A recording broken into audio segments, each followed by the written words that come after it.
नमस्कार शेतकरी मित्रांनो. तर आता रात्रीचे 8:30 वाजले आणि आपण आलो आहोत आपल्या जवळच्या शेतात. या ठिकाणी काही रोही म्हणजे नीलगाय, हरिण वगैरे काही येतात जवळ खाण्यासाठी. ते आपण पाहण्यासाठी आलो आहोत. या वन्य प्राण्यांचा फारच त्रास शेतकऱ्यांना भोगावा लागतो.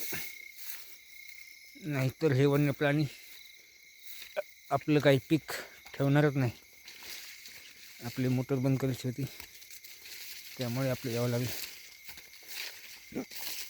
तर पलीकडचं आपलं शेत कळड्याचं शेत आहे, तिथं पण त्यांनी खूप नुकसान केलं.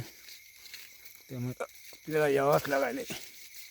एक तरी चक्कर मारावं लागते, नाही तर हे प्राणी आपला करेक्ट कार्यक्रम करतील. तर पाहूया कोणी आहे का. हे आहे आपलं कळड्याचं शेत आणि आपण असं तार पण लावलेला आहे. इकडे काय तर दिसत नाही. पाणी पण लावलेलं आहे.